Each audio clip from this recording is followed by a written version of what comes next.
Hi, this is Frank Fantini. Today we continue our series of emerging companies with the founder and CEO of Traffic Gen, as it's called for short, Andy Caras Altas. And Andy, welcome.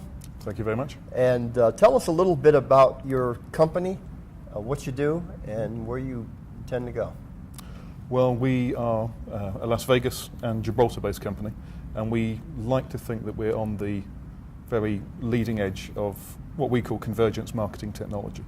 So that's the convergence between land-based and digital gaming, the convergence between digital marketing channels and conventional land-based channels. And we've tried to put together a technology suite that is both innovative and also very familiar.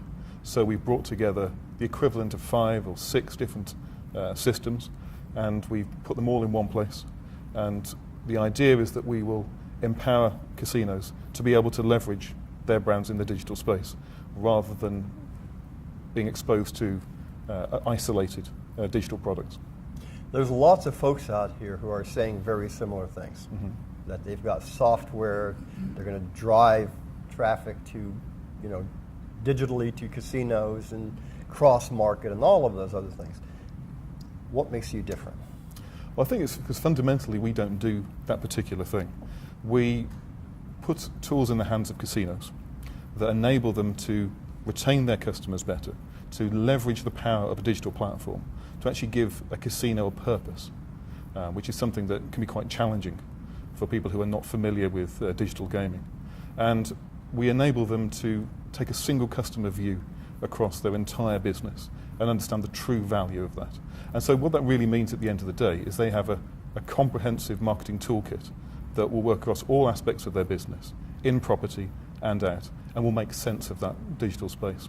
You said you give them a tool. That's correct. You give them a number of tools, I know, because you have a suite of products.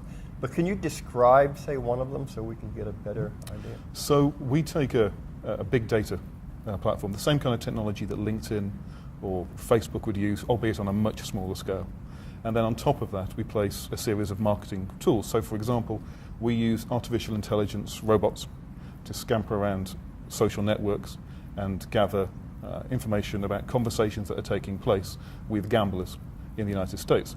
We then capture that information, we analyze the emotional content, and we add that to gaming transactional data that you'd get from a casino management system or a loyalty system. And what that gives you is a holistic view of the customer. So not only do you know how they play, how you acquired them, and how you're engaging with them from a loyalty point of view, you also know how they feel about you.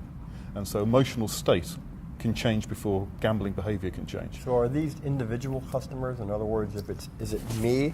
If I'm a customer of Venetian here of Las Vegas Sands, and I have a Las Vegas Sands player card, and I come to this casino to play, and I go online to a social gaming site, are you following me on that site?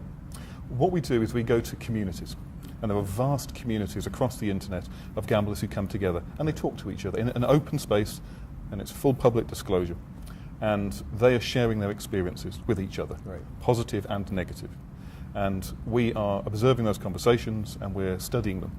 And then we're adding that back to the customer data. We look at it at a group level and on an individual basis where there's permission to do that from the customer. And then we add in things like a CRM system that uses all of this intelligence about the customers to actually have a simple to use but highly powerful CRM engine. Because CRM can be very complex, especially for smaller properties. So we make that process very, very simple. And we extend it into tournament management across property and into digital space, and also key account management, player development tools. So it's a range of different things. And is the software, the suite of products, are they proprietary to you? Do you have IP on them? We have patents pending on a couple of pieces on that, but a lot of it is also in the public domain. Okay. How old is your company, and do you have customers yet? That's a really good question. So we were formed at the beginning of 2012. We launched our first products at the end of Q2 2012, and we do have customers, fortunately. We're rolling out aggressively now in the United States. We have a small number of customers, primarily land-based casinos in North America, and also social and digital gaming companies as well. Any that you can name? We work with the Casinos Austria Group, it's probably the best known one, and We work in New Jersey on the affiliate side with people like iGaming Player, and then some of the biggest systems operators as well. And our casino rollout is happening right now. Make a big announcement at the end of the show for both route properties and also some quite significant ones as well. Okay, very good. Now, when we were doing a little bit of exchanging of notes so that we would be able to prepare for this, one of the questions you wanted to ask is, does the industry today have the ability to do what you do? So that's your question, so I'll let you answer it. Well, the convergence of digital and land-based businesses is unclear and it's challenging.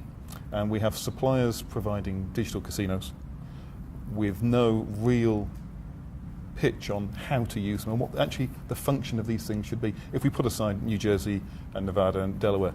And then you drop those kind of digital products and also digital marketing channels and say to someone, let's do social, because it's hugely viral and it's very cost effective, into marketing departments that haven't necessarily responded to those changes. Right. And so I think one of the challenges the industry has is actually leveraging these new technologies. And we want to make that easier, but it's certainly a challenge for us as well.